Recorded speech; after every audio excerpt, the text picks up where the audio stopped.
Welcome back to the Lanterne Rouge YouTube channel and to highlights of Amstel Gold Race 2021, the ladies edition. 7 laps of a closed circuit course, 116 k's long. The finale has the Kouwberg, which you'll know well, in the last 3 kilometers. We've got the GOAT, Marianne Vos, here, as well as Cecilia Uttrup Ludwig, Elisa Longo Borghini, Van Vleuten, and Anna van der Breggen in the European and World Champs jerseys, respectively. And with 80 k's to go, it was actually Anna van der Breggen, who I just mentioned, pulling and doing work for SD Worx. She even got in a move with Grace Brown marking her, trying to chase down the breakaway. And that was a bit of a tell that perhaps Van der Breggen wasn't in the best condition, and that's not who SD Worx were riding for. Apparently she was a little bit unwell in the weeks preceding this race. Eventually Annemiek van Vleuten closed that down with 80 k's to go. And it started to kick off on the third to last ascent of the Kouwberg, with van Vleuten attacking over the top of, I think, Pauline Royakkers, Canyon SRAM marking her, Brown, Vos, all in the top 5 wheels, and Van der Breggen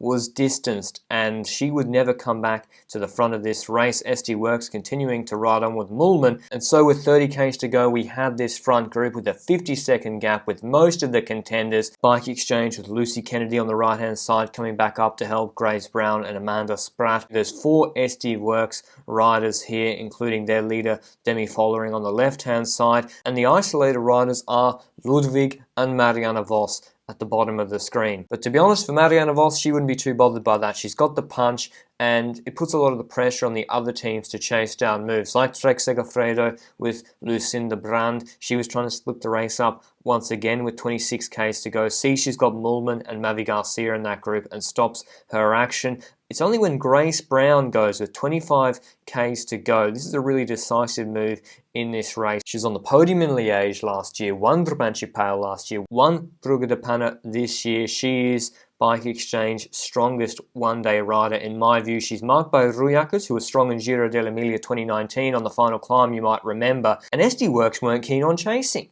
They made Canyon SRAM chase, who have Kasia Niewiadoma in this group. SD Worx had the numbers, 4 riders, and Brown's not a rider you want to let have too much of a gap up the road. 30 seconds onto the second last Kouwberg, and it's Van Vleuten trying to bridge that gap, being marked by all the other favourites on her wheel, and perhaps an indication that Van Vleuten wasn't going to be the strongest on the final Kouwberg, which they do with 3 k's to go. She did try a second time on the penultimate ascent of the Kouwberg, marked once again by Follering, who had Moolman Pasio pacing on the front, Vos just staying in the wheels this whole time, not going on the front pretty much at any point during this race. Follering closes it down, and so the gap, which was down to like 12-15 seconds to Grace Brown, extends once again because Ruth Winder's tasked with going on the front, but she's tired from having to mark those Annemiek van Vleuten moves. Grace Brown dropped Royakkers on the descent, went solo, very efficient rider, Grace Brown, and it was Trek Segafredo with Brand having to close this down with Elisa Longo Borghini behind.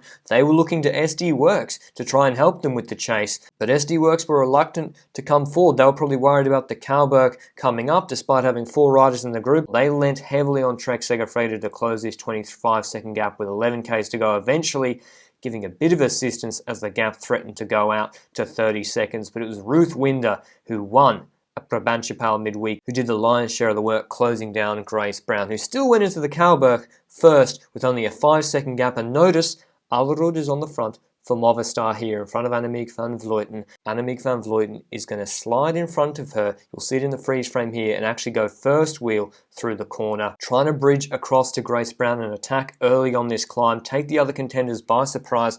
Alerud loses her wheel, and Niewiadoma now has to try and bridge across to Annemiek van Vleuten, going absolutely full gas, trying to slingshot across into the slipstream of Grace Brown and then go past her.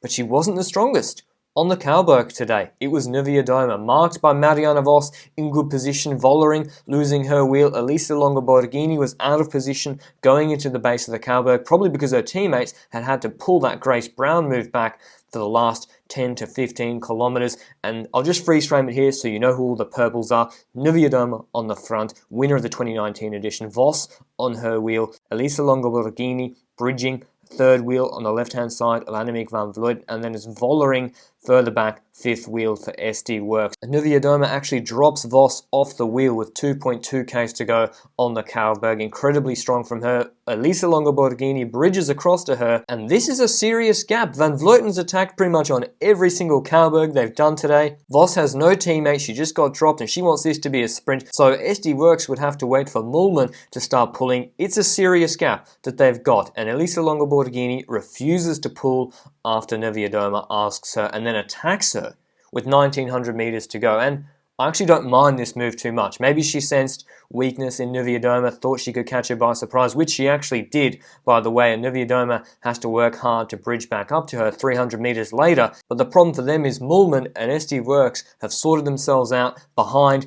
Mühlmann is riding full. She's a very strong rider in her own right, trying to bring this back for Vollering in a sprint. But the big problem for SD Worx, and the threat that should be front of mind for Elisa Longo Borghini and Niewiadoma, is Marianne Vos, fourth wheel in this group, being brought in the wheels, and yet Elisa Longo Borghini refuses to help Niewiadoma at all. And you might be thinking, oh, well, Niewiadoma should just pull anyway. Why wouldn't she? But she just got attacked by Elisa Longo Borghini. So she knows that Longo Borghini should have relatively good legs. Head to head in this sprint, there's not too much of a difference between these two. In fact, I would say Elisa Longo Borghini has a slight advantage in the sprint, given how Niewiadoma has been sprinting this year. Mühlmann and SD Worx are chasing hard behind, and Elisa Longo Borghini straight up stops pedaling. This makes absolutely no sense to me. Even worst case, if you say she has a 30% chance of beating Niewiadoma in a sprint, which I think is pretty conservative, that's still pretty good. But if you let this group behind catch you, you have a 0% chance of winning. If you're not beaten by Marianne Vos, which probably a 95% chance of that happening, well, Vollering's got a nasty kick on her too, and even Van Vleuten in that group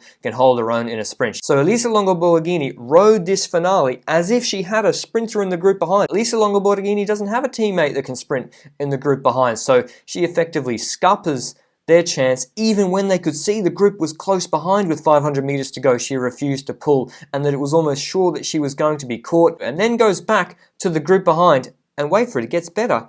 She decides she's going to sprint from 220 meters to go from the front of this group and basically give Marianne Vos, Demi Vollering, a full lead out. Vos gets right onto her wheel on the right hand side as we look at it, and then slingshots to the middle of the road, and pretty much, I mean, we knew this was going to happen. It was obvious when we saw SD Worx bringing Marianne Vos back. We knew she was going to win, or at least come second. The only way she was coming second is if what nearly happened, she posted up too early, Alaphilippe style, with Vollering charging at the line, but she still beat Vollering by over a wheel length. Marianne Vos first, an all-Dutch podium. Vollering, Van Vleuten third, Spratt fourth, Paladin fifth. I really feel sorry for Niewiadoma. She deserved to come at least second in this race. She was strongest on the last Cowberg, and it made no sense that Elisa Longo Borghini wouldn't work for her. But I hope you enjoyed this video. Like it down below if you did. Maybe share it with a friend who doesn't watch too much of the women's racing, and this might be a good introduction to them, particularly ahead of Flèche and Liège, where I'll also have